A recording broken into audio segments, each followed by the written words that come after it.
Assalamualaikum warahmatullahi wabarakatuh. Perkenalkan, saya Saadatul Husna, dosen program studi analisis kimia Akademi Komunitas Industri Manufaktur Bantaeng. Pada kesempatan kali ini, saya akan menjelaskan tentang salah satu mata kuliah yang saya ampu, yaitu uji titrimetri. Mata kuliah ini merupakan mata kuliah di program pada semester 2 dengan beban SKS sebesar 1 SKS. Pengajaran menggunakan model team teaching dengan 2 orang dosen pengampu.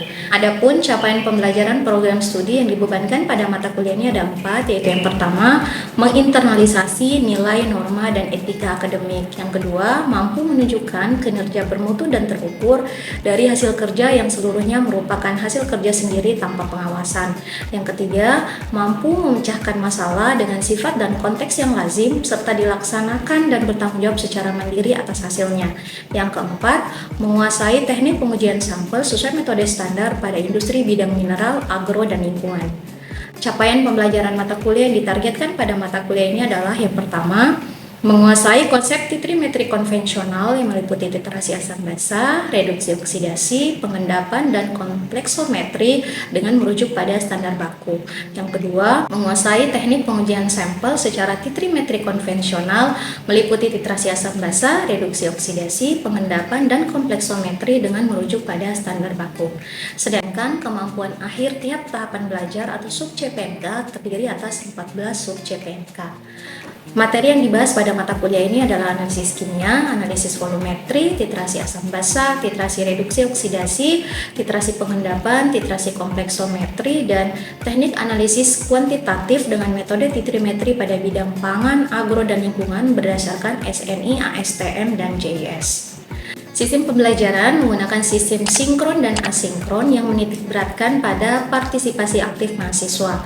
Referensi yang digunakan yaitu buku referensi seperti Modern Analytical Chemistry karangan David Harvey, serta referensi dari Douglas Cook dalam bukunya yang berjudul Fundamental Analytical Chemistry, serta artikel ilmiah terkait.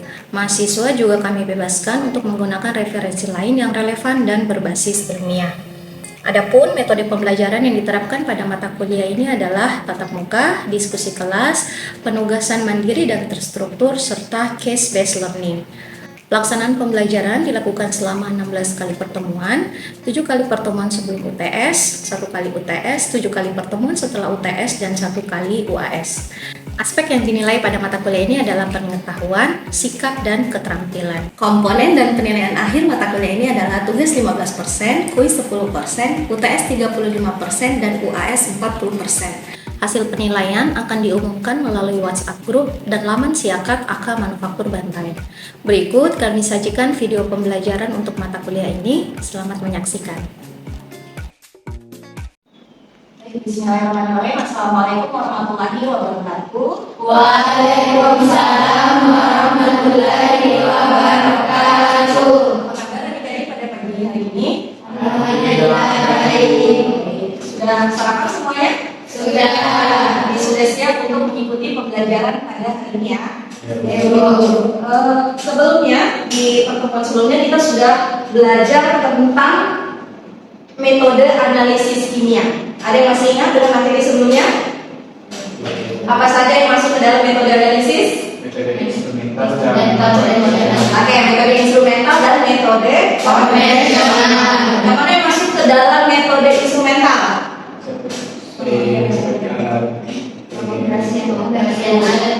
Pengoperasian alat, metode instrumental. Analisis yang menggunakan instrumen. Yang mana yang masuk kategori instrumen? Kemudian lagi ICP atau masuk ke dalam kelompok kromatografi. Kemudian metode analisis yang kedua, metode apa? Konvensional. Yang mana yang masuk kategori metode konvensional? Gravimetri dan volumetri. Pada hari ini kita akan membahas lebih lanjut tentang analisis menggunakan metode volumetri. Apa itu analisis volumetri? Kalau kita membaca banyak referensi, analisis volumetri itu sering juga disebut dengan analisis titrimetri. Mengapa disebut dengan analisis titrimetri? Karena dalam pengerjaannya kita akan melakukan proses titrasi. Ada yang familiar dengan titrasi?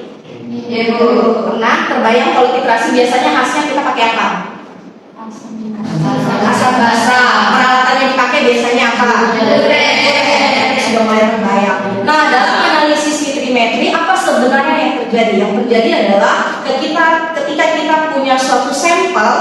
Di dalam sampel itu tentu berisi analit. Analit ini akan kita reaksikan dengan suatu larutan baku atau larutan standar. Larutan standar ini adalah larutan yang sudah diketahui konsentrasinya secara pasti atau secara teliti. Ketika analit dan larutan baku tadi bereaksi dan mencapai titik ekivalen, apa itu titik ekivalen? Titik ekivalen adalah titik di mana berat ekivalen larutan baku itu sama dengan berat ekivalen analit yang ada di dalam sampel. Ketika titik ekivalen tercapai, tapi sayangnya titik ekivalen ini adalah sesuatu yang tidak bisa diamati secara kasat mata. Jadi bagaimana cara kita mengamati titik ekivalennya? Terlewati dulu titik ekivalennya, kemudian diperoleh titik akhir titrasi.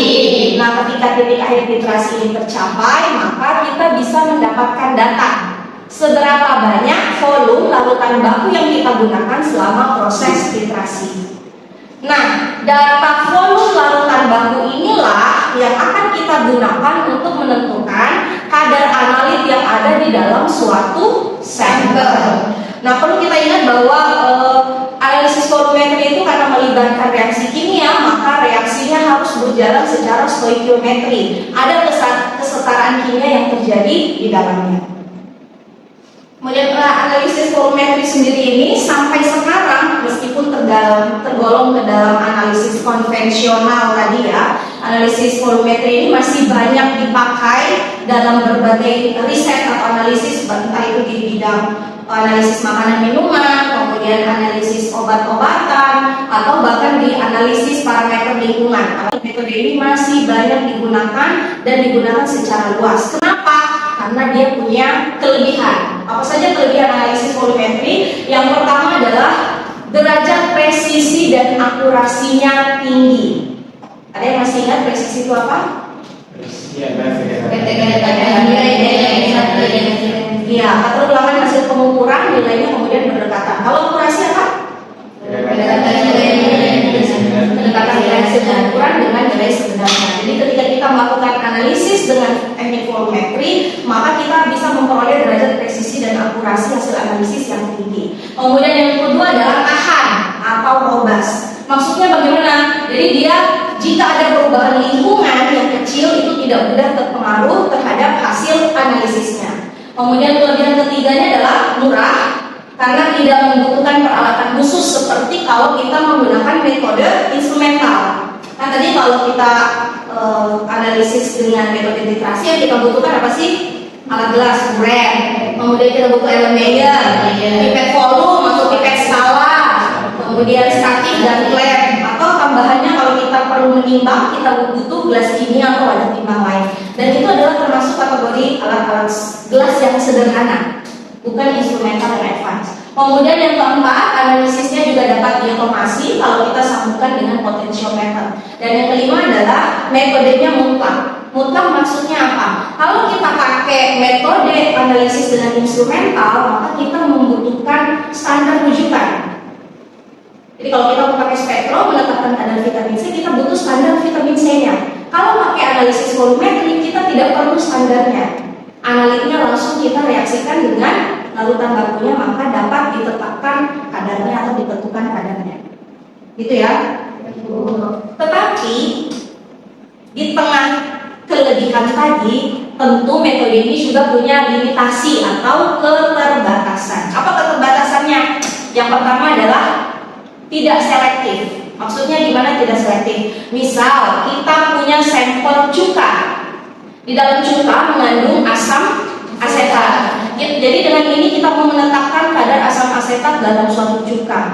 Jika ternyata dalam sampel kita ada HCl juga yang sifatnya sama-sama asam, kemudian sampel ini kita titrasi dengan NaOH, larutan baku yang bersifat basa, maka dapat dimungkinkan HCl juga akan ikut bereaksi dengan larutan bakunya atau dengan NaOH-nya. Padahal harapan kita yang berinteraksi dengan larutan baku apa?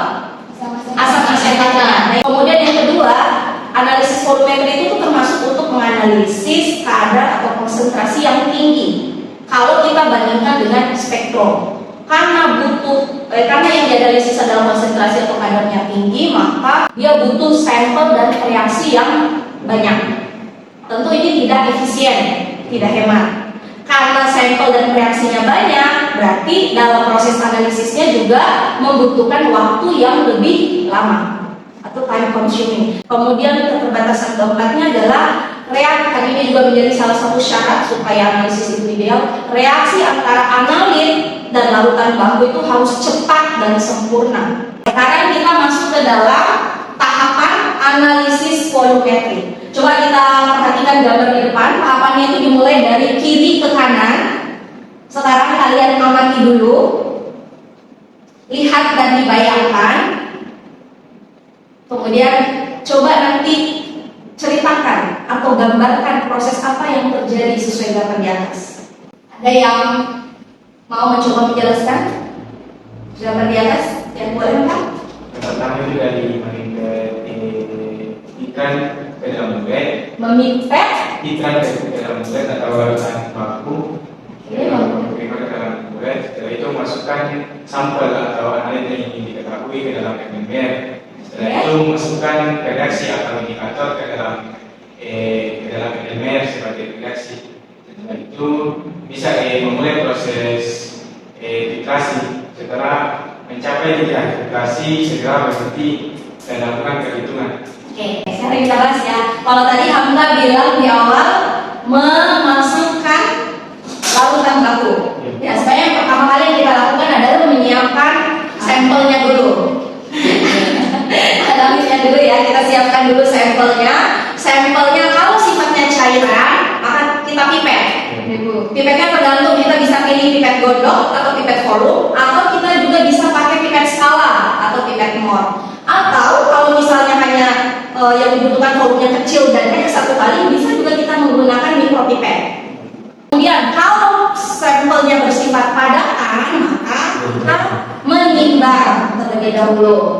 Sampelnya masukkan ke dalam elemen. Kalau di prosedurnya mengharuskan untuk menambahkan reaksi tertentu, maka tambahkanlah reaksi. Misal, ketika kita menganalisis asam lemak bebas di dalam minyak, kita pipet minyak ke dalam NMR, kemudian kita tambahkan lagi etanol sebagai pelarut. Tapi ada juga prosedur yang tidak mengharuskan reaksi lain ditambahkan, tergantung kepada metode rujukannya. Setelah ditambah sampel atau reaksi atau pelarut lain jika dibutuhkan, kemudian kita tambahkan indikator. Indikator gunanya untuk apa tadi? Penanda atau penunjuk kapan titrasi harus kita akhiri. Yang sudah berisi sampel dan indikator tadi, kemudian kita bojok atau kita homogenkan, kita letakkan di bawah buret. Buret dipasang. Bagaimana teknik memasang buret? Harus tegak lurus. Buret dipasang tegak lurus. Pastikan buret yang digunakan adalah buret yang bersih dan kering. Kemudian kita isi cairan larutan baku ke dalam buret. Kemudian kita tepatkan meniskusnya sampai tanda batas. Jika sudah siap, maka kita mulai titrasi. Bagaimana teknik titrasinya? Tangan kanan memegang apa? Tangan kanan memegang elemen, tangan kiri memegang keran buret. Jadi tangan kanan memegang elemen, memegang elemen, ya kan? Tangan kiri memegang keran buret. Kemudian harus diperhatikan ketika kita mengeluarkan cairan dari buret, cairan dikeluarkan setetes demi setetes. Apa yang kita perhatikan saat mentitrasi? Elemen atau buret? Buret.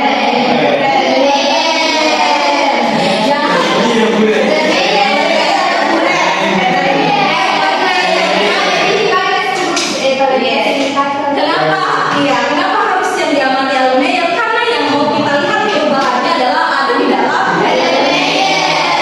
Tapi kalau kita perhatikan buret yang di bawah sudah lewat dari titrasi. Jadinya saat mentitrasi yang kita perhatikan adalah elemen. Jadi tangan memutar, kemudian mata memperhatikan elemen. Apakah titik akhir titrasi sudah tercapai? Jika sudah tercapai titik akhir titrasi, kalau dalam gambar ini ilustrasinya adalah ditandai dengan perubahan warna, maka titrasi kita akhiri. Kemudian kalau sudah kita akhiri, nah jika dalam kondisi misalnya di ujung buret, di ujung bawah buret di sini ya,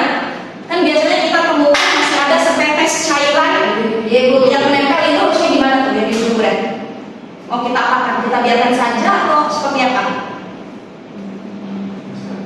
Masih ada kan biasa cairan setetes di ujung uret yang menggantung? Diapakan? Dibiarkan aja Bu? Atau gimana? Dilap dengan tisu? Tidak ya. Kalau masih ada tetesan di ujung uret, maka harus tetap diturunkan di Erlenmeyer. Caranya gimana? Erlenmeyernya dimiringkan supaya ujung uret menyentuh dinding. Terus apa yang dilakukan setelah itu? Kalau kita tadi misal di awal kita menambahkan pelarut tertentu, bisa tadi pakai etanol, makanya Erlenmeyernya harus dibilas dengan etanol. Apa yang harus diperhatikan ketika kita membaca skala Buret? Meniskusnya, kenapa dengan meniskusnya?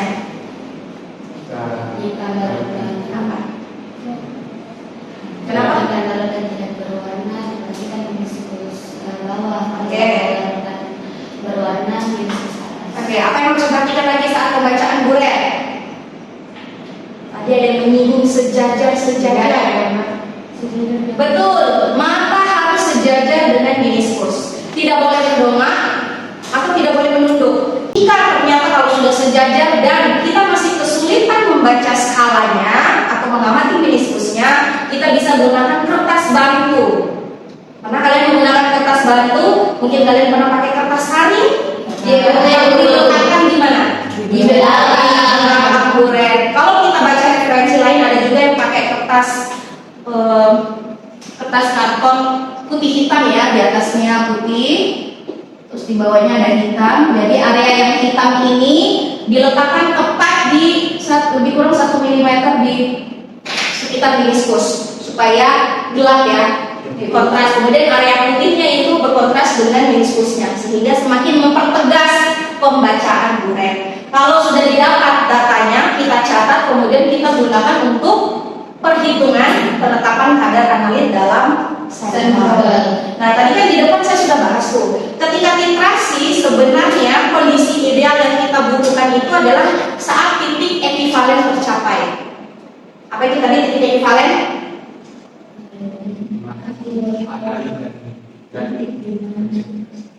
Titik di mana? Berat ekivalen larutan baku atau titra sama dengan berat ekivalen analit atau titra. Tapi sayangnya titik ekivalen itu adalah tidak bisa diamati dengan mata.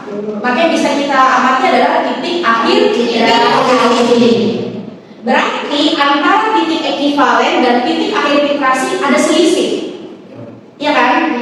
Nah, titrasi yang baik atau yang ideal itu kalau selisih antara titik ekivalen dan titik akhir titrasi itu sedapat mungkin kecil. Supaya apa? Supaya menjamin kualitas atau keabsahan hasil analisis kita. Sekarang masuk ke dalam indikator. Apa sih itu indikator? Indikator itu kan tadi saat titrasi secara teoritis kita nggak bisa mengamati titik ekivalen. Maka satu-satu yang bisa diamati adalah titik akhir titrasi. Indikator inilah yang kita gunakan sebagai alat bantu dalam tanda kutip untuk mengamati kapan sebenarnya titik akhir itu sudah tercapai. Apa tandanya titik akhir itu sudah tercapai? Ditandai dengan perubahan indikator. Jadi ingat yang berubah adalah indikator. Contoh, kalau kita titrasi asam asetat dengan NaOH, kita gunakan indikator PP atau fenolftalein. Warna indikator PP apa? Kalau dalam ada. Sebelum dipakai warna indikator PP ketika kita meneteskan tidak berwarna. Setelah kita titrasi dengan NaOH tercapai TAP, larutannya berubah menjadi warna apa? Merah muda. Ternyata fenolftaleinnya berubah dari tidak berwarna menjadi merah muda. Nah, tanda ini yang bisa kita gunakan sebagai penentu bahwa oh titik akhir titrasi tercapai. Apakah indikator berubah hanya ditunjukkan dengan perubahan warna? Tidak. Bisa juga dengan terbentuknya endapan atau kekeruhan. Seperti kalau kita nanti praktek di percobaan titrasi dengan argentometri. Ya kan, nanti kan di praktek uji titrimetri kalian bisa lihat penerapan nyata dari analisis ini. Kemudian atau kita bisa juga lihat perubahan indikator itu kalau kita otomasi sambungkan dengan alat potentiometer. Jadi apa yang dilakukan saat TAP tercapai? Kalau titik akhir titrasi tercapai, maka yang dilakukan adalah berhenti atau mengakhiri titrasi. Nah, berikutnya kita masuk ke dalam penggolongan titrimetri. Jadi kalau kita lihat ada dua aspek aspek yang bisa dilihat atau yang digunakan dalam pengelompokan vitrimetri. Yang pertama adalah berdasarkan caranya, yang kedua adalah berdasarkan reaksinya. Kita bahas satu-satu. Kalau berdasarkan caranya itu dibagi dua lagi. Yang pertama adalah titrasi langsung, yang kedua adalah titrasi balik, atau mungkin dalam referensi lain ada juga titrasi kembali. Titrasi langsung itu maksudnya apa? Ya langsung analitnya langsung bereaksi dengan titran. Contoh waktu penetapan vitamin C, kita punya sampel jus, kemudian langsung dititrasi dengan I2. Atau penetapan kadar alkali bebas dalam sabun, kita punya sampel langsung dititrasi dengan NaOH. Analitnya langsung bereaksi dengan titran. Kemudian yang kedua adalah titrasi balik.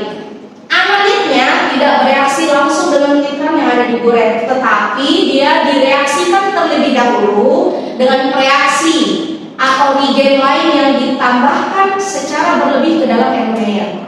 Jadi kita punya satu enomer, kemudian ini ilustrasi kayak kalau titrasi balik kita punya satu enomer, kita tambahkan sampel, kemudian kita tambahkan lagi reaksi lain secara berlebih. Jadi harapannya sampel ini atau analit yang ada di dalam sampel bereaksi dengan reaksi yang kita tambahkan dalam enomer. Kelebihan dari reaksi tadi yang kita tambahkan berlebih itu yang dititrasi dengan larutan baku. Jadi larutan bakunya tidak langsung bereaksi dengan analit, tapi dia bereaksi dengan kelebihan reaksi lain yang ditambahkan. Maka untuk prosedur dengan titrasi balik perlu dilakukan titrasi terhadap blanko supaya nanti dicari volume selisihnya. Mungkin nanti tergambar kalau kalian penetapan kadar klorida di praktik uji vitrimetri, penetapan kadar klorida dengan cara argentometri itu biasanya pakai titrasi balik. Jadi ada dua ya, pengelompokan titrasi berdasarkan caranya. Yang pertama adalah titrasi langsung, yang kedua adalah titrasi balik, titrasi kembali. Sekarang penggolongan vitrimetri berdasarkan reaksi yang terjadi. Kalau tadi berdasarkan caranya, sekarang berdasarkan reaksi yang terjadi. Secara umum ada 4 pengelompokan vitrimetri berdasarkan reaksi yang terjadi. Yang pertama adalah titrasi berdasarkan reaksi asam basa, atau dalam kata lain atau istilah lain titrasi berdasarkan reaksi netralisasi. Kan kalau asam ketemu basa yang terbentuk apa? Garam, dan air yang bersifat netral. Kemudian titrasi asam basa sendiri terbagi ke dalam 2. Yang pertama adalah asidimetri, yang kedua adalah alkalimetri. Kalau asidimetri berarti kita gunakan larutan baku yang sifatnya asam. Kalau alkalimetri berarti kita gunakan larutan baku yang sifatnya basa. Itu yang pertama. Yang kedua, titrasi berdasarkan reaksi reduksi oksidasi, atau yang lazim disingkat titrasi redox. Nah, titrasi redox ini pengelompokannya ada beberapa. Ada iodometri, iodimetri, iodatometri, ada dikromatometri, pernamanometri, ini juga yang paling lazim. Kemudian serimetri, kemudian ada juga bromatometri. Kemudian titrasi ketiga adalah titrasi argentometri. Titrasi berdasarkan reaksi pengendapan. Berarti nanti tandanya adalah terbentuk endapan atau senyawa yang tidak larut. Pengelompokannya ada 3 lagi, ada berdasarkan cara Mohr, cara Volhard, dan cara Fayens. Nanti di pertemuan berikutnya akan dibahas lebih detail satu persatu. Dan yang keempat adalah titrasi kompleksometri, atau titrasi berdasarkan pembentukan senyawa kompleks. Kenapa senyawa kompleksnya bisa terbentuk? Senyawa kompleks terbentuk karena adanya reaksi atau interaksi antara logam dan ligan. Ya, jadi ada 4 jenis titrasi berdasarkan reaksinya. Yang pertama asam basa, yang kedua reduksi oksidasi, kompleksometri. Sekarang pertanyaannya, di mana sih aplikasinya titrasi ini? Aplikasi analisis titrasi ini. Yang segampang ini nih pakai di mana?